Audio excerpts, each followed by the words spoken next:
नमस्कार. मी रोहन कुंभार आणि एंड्युरन्स कॉर्नरमध्ये तुमचं स्वागत. आज आपण बोलणार आहोत डॉक्टर प्रकाश ठोंबरे यांच्यासोबत. ते 4 वेळा कॉम्रेड्स आणि 1 वेळेस फुल आयर्नमॅन फिनिशर आहेत. त्यांनी कॉम्रेड्स आणि आयर्नमॅन हे दोन्ही एकाच वर्षात संपवलेलं आहे. ते एक सिरियस रिक्रिएशनल ॲथलीट आहेत, पण ते स्वतःला एक हौशी ॲथलीट समजतात. जाणून घेऊया त्यांच्या प्रवासाबद्दल आजच्या या मुलाखतीमध्ये. नमस्कार प्रकाश सर, कसे आहात तुम्ही? नमस्कार रोहन सर, मजेत आहे मी. आज आपण तुमच्या प्रवासाचा वेध घेणार आहोत आणि सगळे टप्पे उलगडून त्याला समजून घ्यायचा प्रयत्न करणार. तर तुम्ही ही जर्नी तुमची कशी सुरू झाली जरा सांगाल? येस, नक्कीच. माझं नाव डॉक्टर प्रकाश ठोंबरे. मी निगडी प्राधिकरण पुणे येथे राहत असून साधारणतः 2017पासून माझ्या स्पोर्ट्सची जी काही आहे ती सुरुवात झाली. सुरुवातीला मी फक्त दुर्गा टेकडीला फिरायला किंवा थोडंसं सायकल घेऊन जायचं आणि टेकडी चढून यायचं, अशा पद्धतीचं माझा एक व्यायामाची सवय होती त्या काळामध्ये. परंतु निगडीमध्ये रनॅथॉन म्हणून जे काही हाफ मॅरेथॉन रोटरीवाले अरेंज करतात, तर त्यांनी त्यावेळेस तिथं रजिस्ट्रेशनसाठी त्यांनी एक टेंट लावला होता आणि ते रोज मला इन्सिस्ट करायचे की सर तुम्ही रजिस्टर करा, तुम्ही इतके रेग्युलर येता, हाफ मॅरेथॉन आहे आमची. तोपर्यंत मला मॅरेथॉनच्या विषयी अशी काही विशेष कल्पना नव्हती. पण मी विचार केला की एवढी मुलं इन्सिस्ट करतात, आपल्याला फोर्स करतायत, तर आपण करूयात. म्हणून मी डायरेक्ट 21 किलोमीटरसाठीच रजिस्ट्रेशन केलं आणि एक साधारण 3 आठवड्यावर रनॅथॉन ऑफ होप आलेली होती. मग मी त्या दृष्टीने प्रयत्न सुरू केले आणि 21 किलोमीटरचा टप्पा कसा वाटतो आहे त्या दृष्टीने 8 किलोमीटर, 10 किलोमीटर, 15 किलोमीटर असे 3 आठवड्यामध्ये 3 रन केले. आणि रनॅथॉन ऑफ होप ही माझी जी काही पहिली हाफ मॅरेथॉन होती डिसेंबर महिन्यामध्ये 2017ची, ती मी 2 तास 28 मिनटामध्ये कंप्लीट केली. म्हणजे एक जस्ट हॉबी म्हणून रन वॉक करायला दुर्गा टेकडीला जाणारा मी पहिली माझी हाफ मॅरेथॉन ह्या पद्धतीने माझी कंप्लीट झाली. आणि मग त्या हाफ मॅरेथॉनमुळे एक ते जे पहिलं मेडल असतं की ते जे काय आपल्याला इन्स्पिरेशन येतं त्याच्यामुळे, आणि नवीन नवीन मित्रमंडळी माझे त्यामुळे तयार झाली, मित्र मिळाले मला जे एकमेकांना सतत इन्स्पिरेशन देत होते. नवीन नवीन इव्हेंट आम्ही रजिस्ट्रेशन करायचो आणि त्यातनं असा हा प्रवासाचा जर्नी सुरू झाला. तुम्ही सायकलिंग कधी सुरू केली? सायकलिंग माझे 2019ला मी SR कंप्लीट केलं. सायकलसुद्धा माझी अशीच, म्हणजे रनिंग जर ज्या पद्धतीने सुरू झालं त्याच पद्धतीने मला असे, मी एक काय म्हणतो, हौशी रनर किंवा हौशी सायकलिस्ट टाईप होतो. मी पहिली माझी हायब्रिड बाईक स्नेलची घेतली होती आणि त्याच्यावर माझा एक मित्र संदीप जाधव म्हणून आहे, माझ्या कॉलेजमधला मित्र. आम्ही दोघं असंच लोणावळ्याला दोघंच मिळून गेलो फर्स्ट टाईम. आम्हाला हेही माहीत नव्हतं की एक्सप्रेसवेने सायकल अलाउड नाही आहे. आम्ही पहिलीच आमची लोणावळा ट्रिप आम्ही दोघांनी एक्सप्रेसवेनेच अंधारामध्ये गेलो आणि लोणावळ्याला पोहोचलो. आणि तिथं गेल्यानंतर बघितलं तर तिथं भरपूर सायकलिस्ट आलेले होते. मग आम्हाला कळलं की ते जुन्या रोडने आले आणि आम्ही आपलं एक्सप्रेसवेने गेलो होतो. मग येताना मात्र आम्ही आलो मग त्यांच्याबरोबर, आणि सायकलिंगची पण आवड अशाच पद्धतीने मग हळूहळू मग छोटे छोटे टप्पे करत 2019ला मी माझं पहिलं SR कंप्लीट केलं. SR कंप्लीट केलं म्हणजे तुम्ही रँडनिअरिंग पण केलेली आहे. हो. तर तुम्हाला रँडनिअरिंगची माहिती कशी तुम्ही गोळा केली आणि त्याच्यामध्ये इंटरेस्ट कसा तुमचा डेव्हलप झाला? SRची मला इन्स्पिरेशन आमचे मित्र डॉक्टर धनराज येळंबे यांच्यापासून आली. आणि कारण ते त्यांचं मी रेग्युलर बघत असायचो की ते 200 किलोमीटर, 300, 400, 600 किलोमीटरला जातात. मग त्यामुळे मी पण ठरवलं की आपण पण करावी. तेव्हा फक्त पुणे रँडोनियर्सचाच ग्रुप होता. त्यामुळे 2019च्या डिसेंबरमध्ये 1.5 महिन्यामध्येच माझं SR कंप्लीट झालं. दिवाळीनंतर जे त्यांचं SRची सिरीज असते पुणे रँडोनियर्सची, 1 नोव्हेंबर ते 15 डिसेंबर या 1.5 महिन्यामध्ये माझं SR कंप्लीट झालं. त्याच्यामध्ये सुद्धा मला धनराज येळंबे सरांची आणि अण्णाचं काय नाव होतं, राव. हां, न एन रावची पण खूप मदत झाली. एन राव हे सपोर्ट सिस्टमच आहे. एकदम एकदम बरोबर आहे. त्या दोघांमुळेच माझं 600ची BRM त्यावेळेस कंप्लीट झाली होती. आणि धनराज सर तर एव्हरग्रीन इन्स्पिरेशन. धनराज सर जर बरोबर असेल तर तुमची राईड कंप्लीट व्हायलाच पाहिजे. इतकं तो बेस्ट कंपनी आहे आपल्याला. तुम्ही कॉम्रेड्सकडे कसे वळाल? हां, मग 2020ला फेब्रुवारी मार्च नंतर जो काही लॉकडाऊन पडला आणि मग त्याच्यामुळे सगळ्याच ॲक्टिव्हिटी बंद झाल्या आणि शरीराला तर ॲक्टिव्हिटीची सवय लागलेली होती. मग काहीतरी करायला पाहिजे. मग हळूहळू जसं लॉकडाऊन लूज होत गेला तसं रनला परवानगी मिळाली. त्यामुळे मग मी त्या काळामध्ये रन्सची प्रॅक्टिस किंवा रनवर फोकस करायचं ठरवलं आणि मॅफेटॉन मेथड म्हणून big book of endurance Phil मॅफेटॉनचं जे आहे ते पुस्तक मी डाउनलोड केलं आणि ते प्रिंटआउट करून ते हळूहळू वाचायला सुरुवात केलं आणि हार्ट बेस्ड ट्रेनिंग मी सुरू केली आणि त्यासाठी मी माझं गार्मिन वॉच, गार्मिनचा HR बेल्ट आणि मी इतकं त्या HR किंवा मॅफेटॉन मेथडच्या प्रेमात पडलो की माझं रन अतिशय चांगल्या पद्धतीने इम्प्रूव्ह होत गेलं आणि कुठल्याही पद्धतीचा थकवा किंवा कुठलीही इंजुरी न होता मी माझे एक एक रनचे माइलस्टोन वाढवत गेलो किंवा इम्प्रूव्ह करत गेलो. जेणेकरून मी माझा हाफ मॅरेथॉनचा पेस मी 1:48पर्यंत आणला, जो मला सब टूसुद्धा अवघड वाटायचा. 10 किलोमीटर मी 48 मिनिट्सपर्यंत त्या काळी आणला होता. अशा पद्धतीने रन माझं इम्प्रूव्ह झाल्यानंतर मग मी विचार केला की आता आपण काहीतरी करूयात. तर 2019चे जे काही कॉम्रेड्स PCMCमध्ये रनर्स कंप्लीट करून आले होते त्यांच्या सत्कार समारंभाला मी गेलो होतो आणि तिथं मला कॉम्रेड्सविषयी इच्छा निर्माण झाली की नाही बाबा आपण पण ती कॉम्रेड मॅरेथॉन करायची. म्हणून मी 2020-21पासून त्याच्यासाठी प्रयत्न केले. पण लॉकडाऊनमुळे 20 आणि 21ला कॉम्रेड्स काही झाली नाही. त्यामुळे 2022ला भूषण तारक आणि आम्ही दोघांनी मिळून एकत्रित रजिस्ट्रेशन करून 2022पासून 2025पर्यंत कंटिन्युअस मी 4 Comrades back to back finish केले. 4 Comrades back to back finish करणं ह्याच्यामध्येच तुमचं जे डेडिकेशन आहे ते एकदम आणि डिसिप्लिन ते दिसून येतं आहे. तुम्ही तुमचं जे डेली रुटीन आहे ते डेली रुटीनविषयी थोडं सांगाल की कॉम्रेड्सची तयारी करणं हा कॉम्रेड्स म्हणजे पहिलं तर सांगायला पाहिजे की कॉम्रेड्स म्हणजे 90 किलोमीटरचा इव्हेंट असतो. तुम्हाला 12 तासात हे दिलेलं डिस्टन्स संपवायचं असतं आणि त्यातही तुम्हाला इंटरमिजिएट कट ऑफ असतं. म्हणजे फॉर एक्झाम्पल की तुम्हाला 3 तासामध्ये समजा तुम्हाला एक 25 किलोमीटर संपवायचं लागतं तरच तुम्ही पुढच्या टप्प्यात कॉम्रेड्सच्या जाऊ शकता. जर का नाही जाऊ शकले तर तुम्हाला तिथं रेस सोडावी लागते. तर आणि 90 किलोमीटर पळणे, 12 तास पळत राहणे सतत, तर ह्याच्यासाठी फिजिकल स्ट्रेंथ, मेंटल स्ट्रेंथही खूप लागते.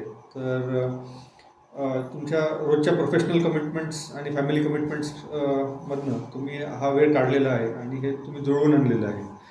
तर आम्हाला हे समजून घ्यायचं आहे की तुमचं जो रुटीन आहे तो कसा आहे, तुमचा दिवस किती वाजता सुरू होतो आणि कसं तुम्ही हे सगळं मॅनेज करता.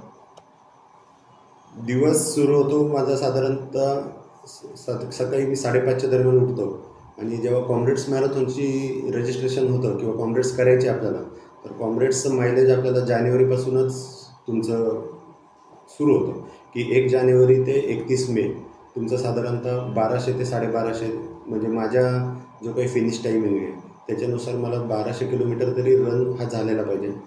त्या दृष्टिकोनातनं मग मी एकही दिवस शक्यतो कॉम्रेड्स रजिस्टर झाल्यानंतर जानेवारीपासून 31 मेपर्यंत असं वाया जाऊ देत नाहीत. आयदर काही कंटाळा जरी आला असेल तरी 8 किलोमीटरचा तरी 5 रन करून येणं किंवा मग स्ट्रेंथ ट्रेनिंग करणं, सूर्यनमस्कार करणं, अशा टाईपचं माझ्या काहीतरी ॲक्टिव्हिटी चालूच असते. कारण कॉम्रेड फिनिश करणं हे अजिबात सोपं नाही आहे. 90 किलोमीटर 12 तासामध्ये तुम्हाला पळायचं आहे आणि त्याच्यामध्ये सुद्धा साधारण 1250 डाऊनचं इलिव्हेशन आहे आणि 1600 मीटर्स अपचं इलिव्हेशन आहे. त्यामुळे दुर्गा टेकडी रन करणं किंवा भंडाराला सुरुवातीला मी भंडारा या डोंगरला सुद्धा रिपीट मारायला जायचो. आता त्याची काय आवश्यकता वाटत नाही. आता दुर्गा टेकडीसुद्धा पुष्कळ सफिशियंटली तुम्ही जर रेग्युलर केली तर तुम्हाला कॉम्रेडसाठी सफिशियंट होऊ शकते. तर आठवड्यातनं 5 दिवसचा रन हा आवश्यक आहे आणि 2 फुल मॅरेथॉन आणि 3 अल्ट्रा मॅरेथॉन ह्या 5 महिन्यामध्ये करणं अपेक्षित आहे. अल्ट्रा मॅरेथॉनमध्ये 50 किलोमीटर, 56 किलोमीटर आणि 65 किलोमीटर असे 3 रन होतात आमचे. आणि 2 फुल मॅरेथॉनमध्ये एक टाटा मुंबई मॅरेथॉन होते आणि एप्रिलमध्ये वगैरे एखादी 42 किलोमीटरचा मिड रन करावा लागतो. ते तुम्ही टाटा अल्ट्रामध्ये पण करू शकता. हो, टाटा अल्ट्रामध्ये 50चा रन होतो. पण हे सगळं तुमचं ऑफिसच्या रुटीनमध्ये कसं तुम्ही बसवता? तुमचा रिकव्हरी हा एक खूप मोठा फॅक्टर असतो. कारण की हो. रोजच्या रोज तुम्हाला जर का पळायचं असेल किंवा त्याच्या अनुषंगाने तयारी करायची असेल, तर ते तुम्ही कसं मॅनेज करता? रुटीन काय आहे तुमचं? रुटीन माझं सकाळी मी साधारण 8:30ला घर सोडतो. सकाळी मी पुण्यात जातो. पुण्यातल्या कॉलेजला मी प्रोफेसर आहे आणि संध्याकाळी यायला मला परत 5:30-6 होतात. त्यामुळे जर सकाळी रन झाला असेल तर संध्याकाळी माझं ट्रेनिंगमधलं म्हणजे सूर्यनमस्कार किंवा प्राणायाम अशा गोष्टी असतात. वेट ट्रेनिंग शक्यतो मी करत नाही अजून, पण तो करायची इच्छा आहे. आणि सर्वात महत्त्वाचं म्हणजे झोपेला खूप प्राधान्य देतो. 9:30-10च्या दरम्यान कॉम्रेड्सचे शेवटचे 3-4 महिने तरी मी लवकरात लवकर झोपायचा प्रयत्न करतो, जेणेकरून रिकव्हरी चांगली होती. झोपेनेच रिकव्हरी होती असं माझं अगदी 100% मी सांगू शकतो, की झोप जर चांगली नाही झाली तर तुमचा दुसऱ्या दिवशीच्या परफॉर्मन्सवर खूप परिणाम होतो. हार्ट रेटवर सुद्धा परिणाम होतो. त्यामुळे रिकव्हरीच्या दृष्टीने झोप ही अत्यावश्यक आहे. आणि दुसरी गोष्ट म्हणजे हार्ट रेट बेस्ड ट्रेनिंग असल्यामुळे मी ओव्हर जास्त ट्रेनिंग करतच नाही. आयदर 80-20मध्ये असतो मी, नाहीतर मॅफॅडॉनमध्ये असतो. त्यामुळे जास्त थकायला असं होतच नाही मला. आपल्याला माहिती आहे की आपला पेस काय आहे, त्या पेसलाच मेंटेन ठेवून आपल्याला करायचं आहे. मी असं चॅलेंजेस घेतच नाही की जे आपल्याला हार्ड अँड फास्ट जातील. आता ह्याच्यामध्ये आणखीन एक अँगल आहे, तो आहे तुमचा न्यूट्रिशनचा, आहाराचा. तर तुम्ही ट्रेनिंगचं जे आहार आहे ते कसं ठरवता आणि कुठले सप्लिमेंट्स वापरता ट्रेन करत असताना? आहाराचं म्हणाल तर जो घरामध्ये नॉर्मल आपला महाराष्ट्रीयन डाएट आहे तोच डाएट आहे माझा आजतागायत. दुपारी पोळी भाजी नॉर्मल जे काय आहे ते. संध्याकाळीसुद्धा ते. नॉनव्हेजचं सुद्धा प्रमाण साधारण आठवड्यातनं 2दा किंवा अंडी असतील तर तेच आठवड्यातनं 2दा किंवा 1दा असं होतं. म्हणजे नॉर्मल डाएट जो आपला आहे तोच फॉलो केला जातो. त्यात काय असं विशेष काही नाही होत. आणि जेव्हा लाँग ॲक्टिव्हिटी होती तेव्हाच मी व्हे प्रोटीन घेतो मसल ब्लेजचा. अदरवाईज व्हे प्रोटीन पण नाही घेत. आमचे आयुर्वेदिक सप्लिमेंट मात्र मी बऱ्यापैकी फॉलो करतो. ज्याच्यामध्ये गंधतेल आहे, नंतर अस्थिपोषक वटी आहे, घृताचं सेवन मी रेग्युलर करतो. म्हणजे तुपाचं सेवन असतं, दूध आहे. या पद्धतीचंच माझं नॅचरल जे काही शक्यतो आहे ते करतो. अच्छा. आणि कॉम्रेड्स आता 12 तास जेव्हा तुम्ही पळता, तेव्हा तुम्हाला बूट कुठल्या प्रकारचे वापरावे लागतात? तुम्ही बुटाचं सिलेक्शन कसं केलं? शूजच्या बाबतीत शूजच्या बाबतीत म्हणाल तर मी पहिल्यापासून नायकीचाच ब्रँड मी प्रिफर केला. पहिल्या कॉम्रेडला मला तो फार मोठा प्रश्न होता की आपण आता 12 तास पायाला जो सुटेबल होईल अशा शूज घ्यायचा. कारण तर त्याच्या अगोदरपर्यंत मी जे काही शूज वापरत होता तो छोट्या ॲक्टिव्हिटीचे होते, म्हणजे फुल मॅरेथॉनपर्यंतच होते. मग त्या दृष्टिकोनातून मी रोहन कुंभार सरांशी बोलल्यानंतर त्यांनी मला नायकीचा रिॲक्ट इन्फिनिटी मला जो सांगितला तो मी पहिल्यांदा शूज घेतला. अतिशय सुंदर शूज येतो. अक्षरशः म्हणजे 12 तास पहिली कॉम्रेड्स माझे 11 तास 9 मिनटात झाली. काही ब्लिस्टर्स नाही, काही नाही. पण एकदम सुंदर शूज येतो आणि लाईट वेट आहे महत्त्वाचं म्हणजे. आणि त्याच्यावर माझं चांगली कॉम्रेड्स झाली. नंतरच्या 2 कॉम्रेड्समध्ये मात्र मी पेगासस 38 ह्याच्यावर मी माझ्या नंतरच्या 2 कॉम्रेड्स केल्या. पेगासस 38सुद्धा नायकीचा शूज आहे. तो स्पीड वर्कआउटसाठी चांगला आहे, पण तो तितकाच कम्फर्टेबलसुद्धा मला वाटतो. आता सध्या मी पेगासस 39 यावर्षी घेतला आहे. पेगासस 39वर यावर्षीची कॉम्रेड्स मी करेन. नाईस. आता तुमचे चारही कॉम्रेड्समध्ये 12 तास जेव्हा तुम्हाला पळायचं आहे, तर तुम्ही मनामध्ये स्ट्रॅटेजी काय बनवली होती? हां. एक आपला रेस पेस असतो, एक हायड्रेशन आणि न्यूट्रिशन आहे. पण ह्या दोघांना जर का आपल्याला रेसमध्ये एक्झिक्यूट करायचं असेल तर आपली एक स्ट्रॅटर्जी पण असते. अगदी तर बरोबर. ती स्ट्रॅटर्जी तुम्ही काय ठेवलेली आहे? कसं? वेळचं सुद्धा मी जे काही व्हिडिओ बघितले त्याच्यात सुद्धा त्याने तोच सांगायचा की रन वॉक स्ट्रॅटर्जी ठेवा. आणि बिईंग अ स्लो रनर मला ती रन वॉक स्ट्रॅटर्जी अतिशय फ्रेंडली वाटली, की मग ती माझ्यासाठीच बनली का काय असं मला वाटलं. की मला ती आवडच होती की एक साधारण 6 मिनिट 7 मिनिट चालल्यानंतर 1 मिनिटचा वॉक घ्यायचा. त्या वॉक ब्रेकमध्ये आपल्याला जे काही न्यूट्रिशन घ्यायचं आहे किंवा हायड्रेशन घ्यायचं आहे ते आपल्याला कम्फर्टेबली ॲडजस्ट करता येतं. मग या पद्धतीने मी माझ्या पहिली कॉम्रेड साधारण 9-1च्या ह्याच्याने घेतली होती. 9 मिनिट्स रन 1 मिनिट वॉक या पद्धतीने मी घेतली. आणि मग नंतर मग मी ते कमी करत गेलो. उलट मला नंतर असं जाणवलं की जितकं वॉक ब्रेक आपण सुरुवातीपासून घेईल तितके आपले शेवटचे वॉक ब्रेक कमी होतात. त्याचा बेनिफिट असा होतो की पहिला हाफ जितक्या मिनटात झाला माझा तितक्याच मिनटामध्ये माझा सेकंड हाफसुद्धा अगदी इझिली बसतो. म्हणजे हार्डली 2-3 मिनटाचा फरक आहे. माझी यावर्षीची सुद्धा शेवटची कॉम्रेड्स जी झाली ती साधारण 10 तास 50 मिनटामध्ये झाली. तर पहिला हाफ आणि सेकंड हाफ हा जर कम्पेअर केला तर तुमच्या रन वॉक स्ट्रॅटर्जीमुळे तुम्ही इझिली अशा पद्धतीने फिनिश करू शकता.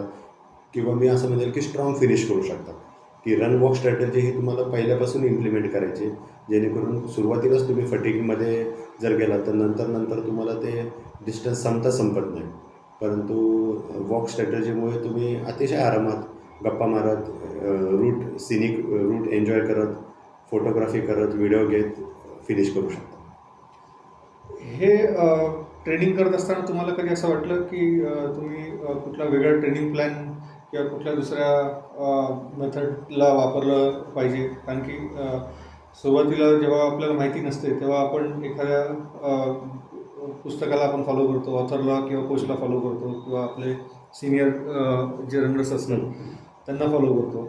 पण एकदा आपल्याला ती समज यायला लागली खेळाबद्दल तर मग कधी कधी असं होतं की आपण काही गोष्टी एक्सप्लोर करायचा प्रयत्न करतो. वेगवेगळे ट्रेनिंग प्लॅन्स असतील किंवा मेथडॉलॉजी असतील. तसं तुम्ही काही केलं? सुरुवातीच्या कॉम्रेडला मी जेव्हा सर्च करत गेलो की आता एक कॉम्रेड फिनिशचे काय काय आहेत, तर त्यातनं मला कोच पेरीचं शोध लागला. कोच पेरीचे व्हिडिओज जे आहेत अतिशय इन्फॉर्मेटिव्ह आणि नॉलेज देणारे आहेत.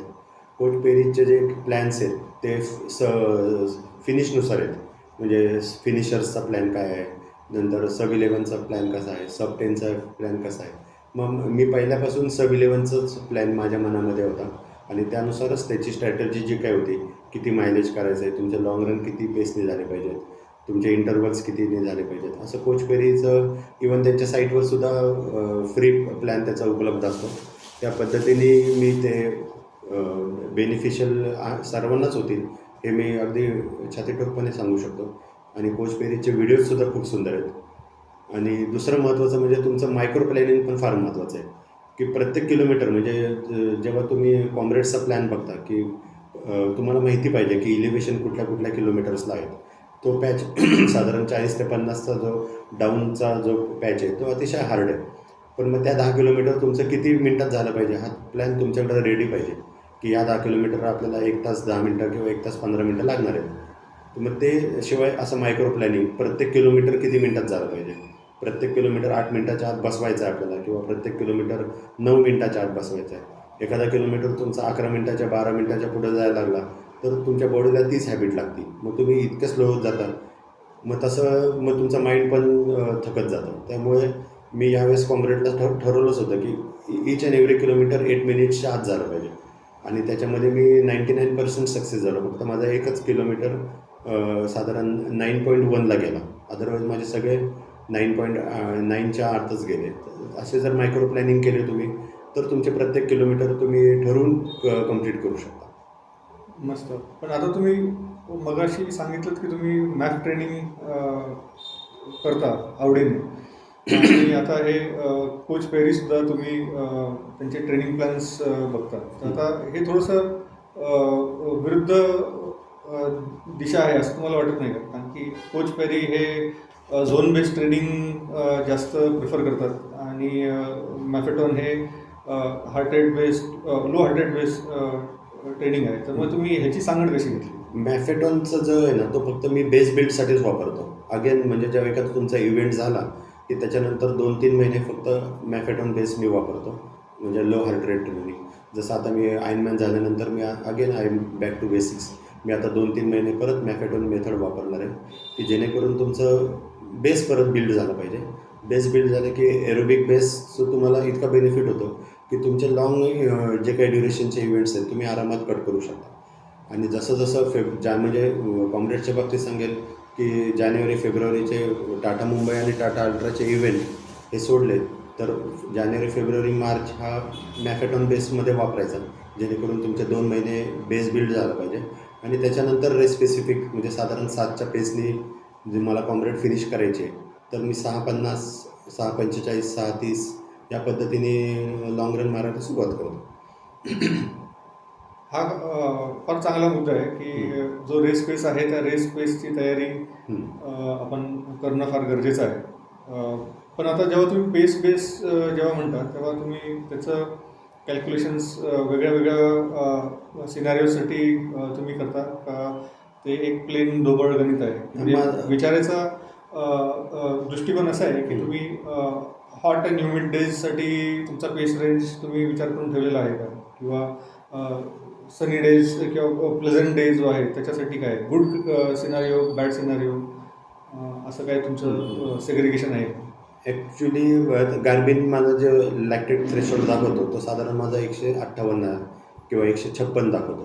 त्यामुळे लॅक्टेट थ्रेशोल्डच्या वर इव्हेंट जाऊ द्यायचा नाही किंवा कॉम्रेडसारखा इव्हेंट जाऊ द्यायचा नाही, हे माझ्या मनामध्ये मी ठरवलं असतं की 150 ते 160मध्येच आपल्याला इलेव्हेशन जेव्हा असेल तेव्हा त्याच्यावर जाऊच द्यायचं नाही.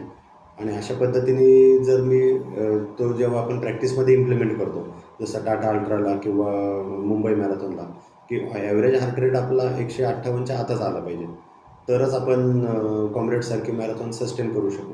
मग तो करत असताना मला लक्षात येतं की आपला पेस साधारण 6:45 to 7:15 या दरम्यानच राहतो.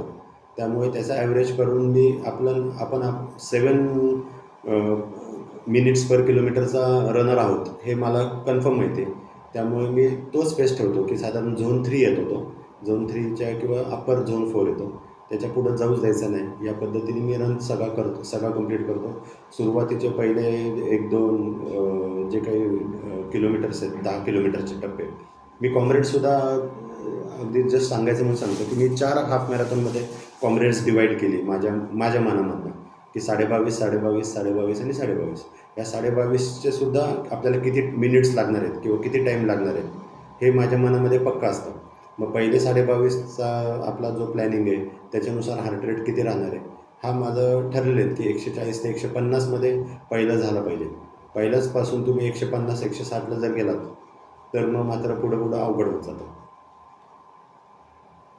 तुम्ही आता सांगितलं की तुम्ही ट्रायथलॉन ची तयारी करताना सुद्धा हार्ट रेट बेस्ड ट्रेनिंग वापरता. तर आता तुम्ही कॉम्रेड्स करता ट्रायथलॉनकडे कसे वळालात? 2019ला माझा आयर्नमॅनचा पहिला अटेम्प्ट फेल गेला होता. ज्युरिशला जो मी काही गेलो होतो मी आणि रणजित साळवे म्हणून माझा मित्र होता. आम्ही दोघंही आणि अजूनही बरेच जण त्या दिवशी DNF झाले. थोडे नॅचरल थोडं क्लायमेट पण थोडं डिस्टर्ब होतं, पण स्विममध्येच मी बाहेर पडलो. पण त्यामुळे माझी ती आयर्नमॅनची इच्छा अपूर्ण राहिली होती. आणि असं नाही म्हणता येणार की दुधाची तहान ताकावर म्हणून कॉम्रेड कंप्लीट केलं. Comrade is also toughest event, पण मनामध्ये कुठेतरी इच्छा होती की आपल्याला आयर्नमॅन कंप्लीट करायचंच आहे. म्हणून मी 2025ची जी काही जूनची कॉम्रेड झाल्यानंतर आपल्याला आयर्नमॅन करायचं आहे असं ठरवून मी मेमध्ये विचार करत होतो की कुठलं तरी आपण इव्हेंट करूयात. तर माझे मित्र प्रसाद शिंदे आहेत, ते मला म्हटले की सर आयर्नमॅन मलेशिया करा, जवळ पण आहे आणि वेळ आहे आपल्याला 3-4 महिने पडतील आहेत. तर म्हणून मी आयर्नमॅन मलेशिया रजिस्टर केली. आणि नंतर 11 जूनला कॉम्रेड्स मॅरेथॉन झाल्यानंतर तसं मग मी रिकव्हरीसाठी पूर्ण जून महिना काहीच केलं नाही. आणि 1 जुलैपासून मग मी आयर्नमॅनची ट्रेनिंगसाठी मी माझा प्लॅन तयार केला आणि तो फॉलो केला. हा हे फार असं बोल्ड असं डिसिजन होतं की कॉम्रेड्स केल्या महिन्याभरातच आयर्नमॅनचं तयारीसाठी परत उभं राहणे आणि तो इव्हेंटसुद्धा सक्सेसफुली करणे. आता हे आयर्नमॅनमध्ये आपल्याला माहिती आहे की स्विमिंग, सायकलिंग, रनिंग आणि त्याचबरोबर त्याची तयारी करत असताना वेगवेगळे इक्विपमेंट्स, ॲक्सेस पूलचे, ते कसं मॅनेज केलं तुम्ही? त्याच्यात टप्प्याटप्प्याने सांगा. स्विमिंग, सायकलिंग आणि रनिंग हे वेगवेगळे फोड करून तुम्ही सांगा. मी आता साधारणतः स्विमिंगचा अगोदर सुरू करतो. स्विमिंगचं मला फोबिया कधीच नाही आहे. ना ओपन वॉटरचा मला फोबिया आहे, ना पूलचा फोबिया आहे. स्विमिंग माझं एन्ड्युरन्स चांगला आहे माझा स्विमिंगचा. मी किती वेळ स्विम करू शकतो हा कॉन्फिडन्स मला होता. आता हे 1 मिनिट तुम्हाला थांबवतो. आणि इथं सांगितलं पाहिजे की सरांनी लहान असतानाच स्विमिंग शिकलेलं आहे आणि ते सुद्धा नदीत पोहायला ते शिकले होते. आणि नदीत पोहायला शिकले होते हे म्हणल्यानंतर ना ते मान वरती ठेवून पोहणे हा प्रकार कमी होता. ब्रिदिंग त्यांना बऱ्यापैकी जमायचं आणि तो जो स्टॅमिना जे सांगतायत ते लहानपणीपासून पोहून तो स्टॅमिना त्यांनी बनवलेला आहे. कराडच्या कृष्णा नदीमध्ये त्यांनी हा सगळा प्रवास त्यांचा लहानपणीचा केलेला आहे. त्यामुळे त्यांना वाहत्या पाण्याची भीती वगैरे असं काही नाही. करंट्स असतील, चॉपी वॉटर असेल किंवा आणखीन सूर्य डोळ्यात जातोय असं काय तसले काही इश्यू नव्हते. माझा मेन थोडंसं जरी गावाकडं शिकवलेलं असल्यामुळे टेक्निक हा त्याच्यामध्ये मोठा ड्रॉबॅक असतो की मग त्याच्यामध्ये काय करावं लागतं आपल्याला की जे काही चुकीच्या गोष्टी आहेत त्या पहिल्यांदा अनलर्न करावं लागतात. त्या दृष्टिकोनातनं मी मे महिन्यापासूनच स्विमिंगचे भरपूर व्हिडिओचा किंवा भरपूर जे काही कोचेस होते त्यांचे व्हिडिओ मी बघत होतो आणि आपलं कुठं चुकतं आहे ह्याचा मी ॲसेस करत होतो. आणि जुलैनंतर मी ते प्रत्यक्ष फॉलो करायला सुरुवात केली. त्याच्यामध्ये मी रावेतला अमोल सरांकडे पहिल्यांदा क्लास लावला. 1 महिन्याचं मी म्हटलं की 1 महिना सरांना आपण देऊयात. पण सरांनी भरपूर प्रॅक्टिस करून घेतली ते जेणेकरून माझं थोडंसं स्पीड वर्कआउट तिथं जास्त व्हायचं. 1 महिन्याचं ते झाल्यानंतर मात्र मग मी थोडा गॅप घेतला आणि थोडं सायकलकडे लक्ष देऊयात म्हटलं. मग 1 महिन्याच्या गॅपनंतर स्विमिंग मी परत साधारण 15 सप्टेंबरनंतर चालू केलं. परत रावेतचा जो काही शिंदे वस्तीमधला पूल आहे तिथं मी परत 1 महिन्याचं रजिस्टर केलं. मीनवाईल मी आणि हाजी म्हणून जो माझा मित्र आहे आम्ही दोघंही ओपन वॉटरसाठी आयदर कासारसाईला, एकदा रोहन सरांबरोबर सुद्धा पहिल्यांदा सर्वात पहिलं सेशन माझं ओपन वॉटरचं रोहन सरांच्या टीमबरोबर मी कासारसाईला केलं. 2 किलोमीटर स्विम त्या दिवशी मी करून आलो. नंतर हाजी सरांबरोबर सुद्धा कासारसाईला आणि हडशीला आमचे जवळपास 3 ते 4 सेशन झाले. हायेस्ट 3.5 किलोमीटरपर्यंतसुद्धा सेशन आम्ही तिथं केला. ओपन वॉटरचं सेशनचा फायदा होतो फक्त जे काही आपले स्ट्रोक करेक्शन आहेत ते मी परत पूलमध्ये करायचो. आणि शेवटचे 15 दिवस तर मी पूलमध्येच 3-3.5 किलोमीटर स्विम केलं. आणि पूलच्या स्विमनेसुद्धा भरपूर कॉन्फिडन्स येतो हे मी निश्चित सांगू शकतो की तुम्हाला नॉनस्टॉप करायला किंवा कोणी कुठलाही अडथळा नसेल तर पूल स्विमनीसुद्धा एन्ड्युरन्स अतिशय सुंदर डेव्हलप होतो. सायकलिंगमध्ये इंडोर ट्रेनिंग आणि स्विमिंगमध्ये पूल स्विमिंग, हो, त्याला पर्याय नाही. हे गणित आपण समजून घेण्यासाठी वापरू शकतो की तुमचं जसं इंडोर ट्रेनिंगमध्ये इंडोर सायकलिंग ट्रेनिंगमध्ये तुमचा स्टॅमिना आणि पायाची ताकद तुम्ही डेव्हलप करता. सिमिलर वे पूल जो आहे तो त्याच्या पद्धतीनेच काम करतो आणि आपल्याला सगळं टेक्निक क्लिअरन्ससाठी आपण मदत करतो. स्विमिंगमध्ये मी अतिशय महत्त्वाचा एकच पॉईंट मी सांगेन की ब्रिदिंग तुम्हाला जर जमलं, नॅचरल ब्रिदिंग की कधी बाहेर काढायचं आहे तोंड आणि कधी आतमध्ये इनहेल आणि एक्झेल हे जर तुम्हाला जमलं तर तुम्ही स्विम किती किलोमीटर अगदी आरामात करू शकता. बाकी त्याच्यामध्ये काही रॉकेट सायन्स नाही आहे.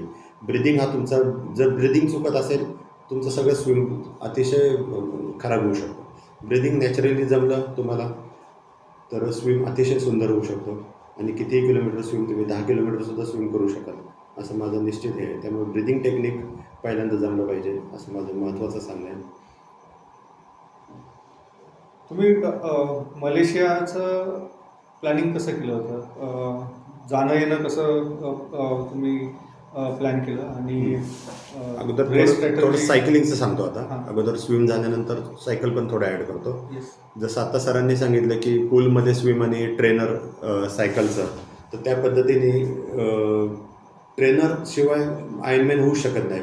याच्यावर मी पुन्हा एकदा इन्सिस्ट करू इच्छितो की साधारण मी जुलैपासून आयर्नमॅनपर्यंत 2200 किलोमीटर सायकलिंग झालं. त्यातलं माझं इंडोरमध्ये 2000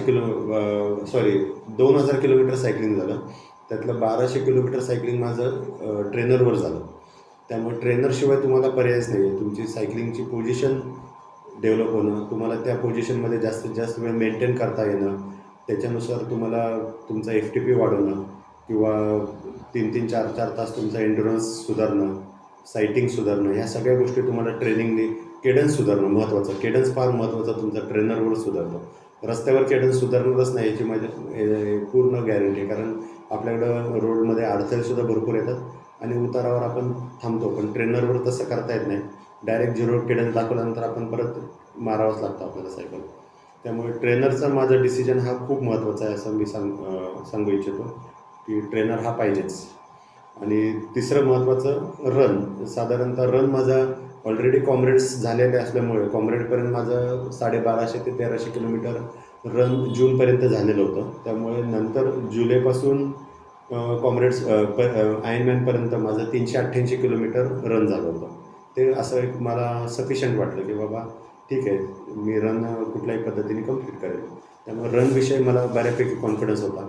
2 गोष्टीच महत्त्वाच्या होत्या मला की स्विम चांगलं झालं पाहिजे, जे माझं 1 तास 40 मिनटात झालं, आणि सायकल माझी 7 तास 40 मिनटात झाली.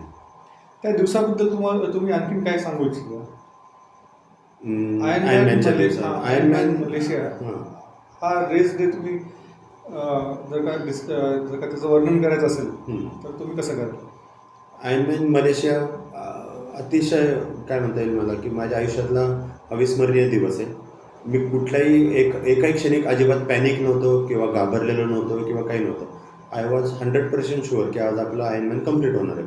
याच्या बाबतीत मी 100% खात्री होती मला की फक्त आपल्याला 17 तास म्हणजे खूप आहेत. आयर्नमॅनमध्ये 17 तास हे खूप ऑलरेडी भरपूर आहेत असं माझं ट्रेनिंग होतं त्याच्यानुसार मला अपेक्षा होती की आपलं आरामात होईल.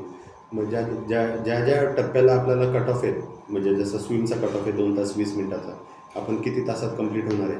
मग 1 तास 45 मिनटात माझं स्विम होणार आहे मला गॅरंटी होती, जे 1 तास 40 मिनटात झालं.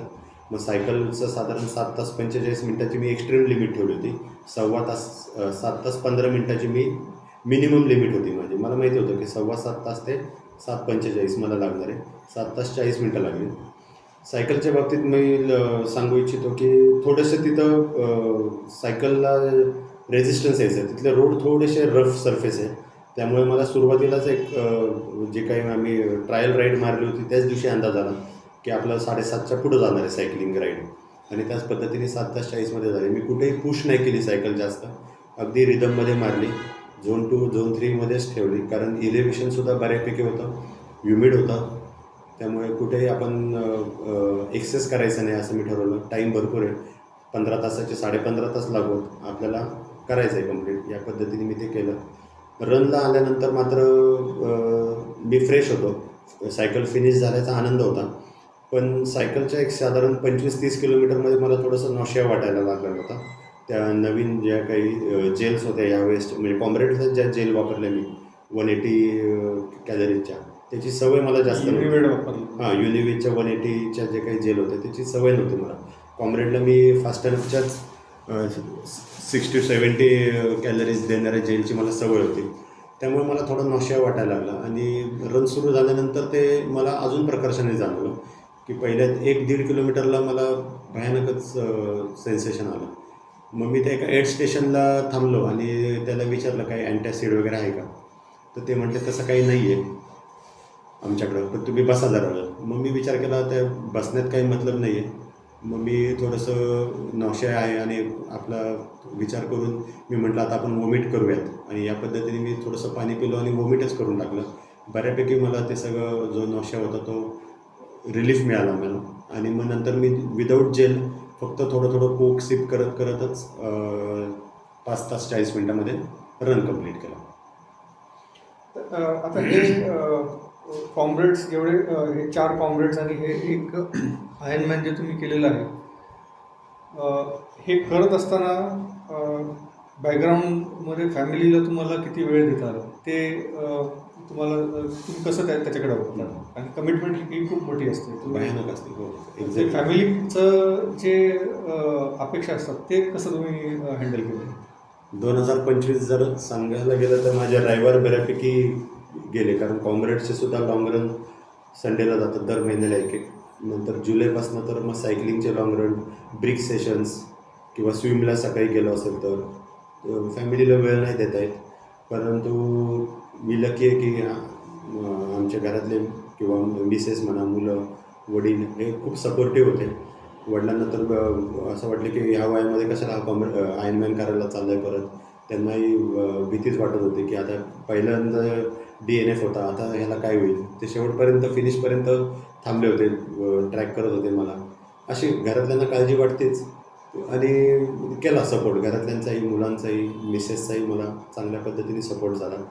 आता ह्या वर्षी मात्र त्यांना वेळ द्यायचा आहे. मी या वर्षी येणाऱ्या वर्षी इव्हेंट्स करणार नाही आहात का कमी इव्हेंट्स करणार आहात? नाही, कॉम्रेड्स तर करायचीच आहे यावर्षी. 2026ची माझी 5वी कॉम्रेड असेल.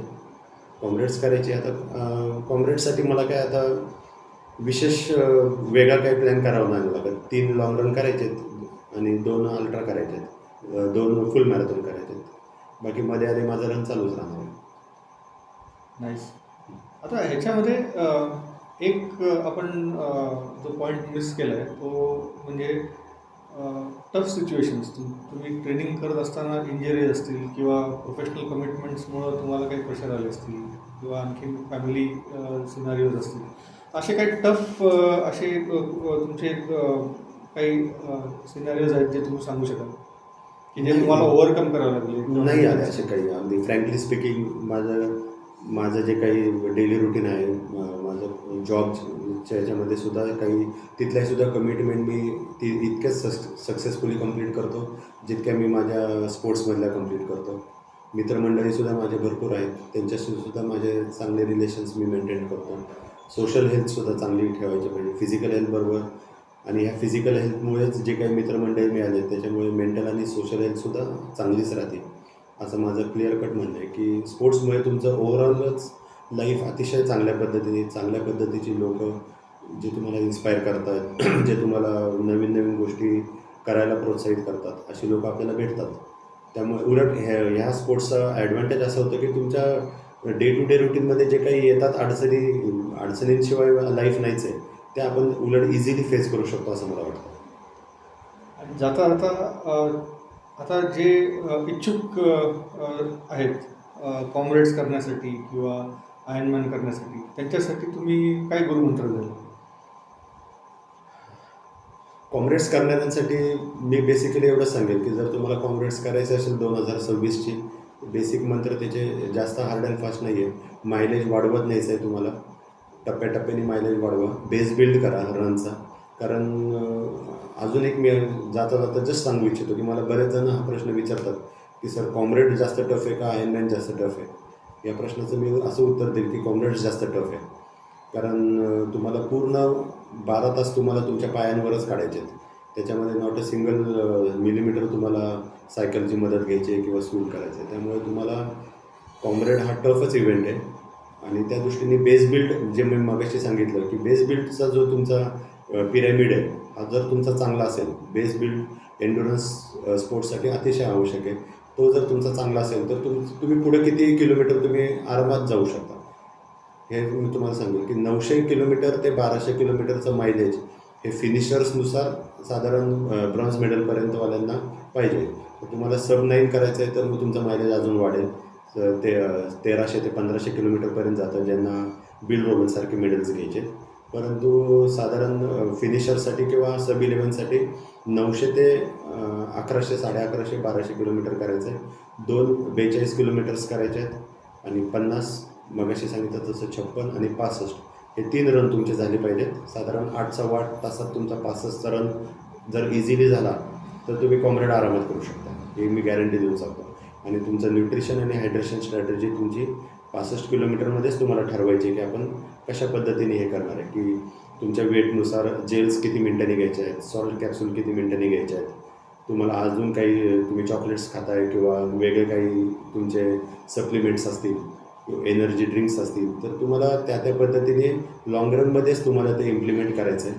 56चा रन म्हणा, 50चा म्हणा, टाटा अल्ट्राचा 50चा असेल, तिथं तुम्हाला रेस स्पेसिफिकच तुमचं न्यूट्रिशन आणि हायड्रेशन झालं पाहिजे. रेस स्पेसिफिकच तुमची रन वॉक स्ट्रॅटेजी पाहिजे, तरच तुमचं ते तुम्हाला नवीन कॉम्रेड असं काही वाटणारच नाही. मग कॉम्रेडला तुम्हाला असं वाटतं की चला वेगळाच लॉंग रन चालू आहे.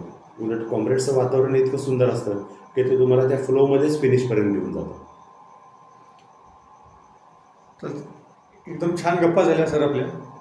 आणि तुम्ही असंच आणखीन इव्हेंट्स करत राहा, चांगले चांगले अचिव्हमेंट्स करत राहा आणि आपण परत याच पद्धतीने बोलत राहू. तुम्हाला तुमच्या पुढच्या प्रवासासाठी शुभेच्छा.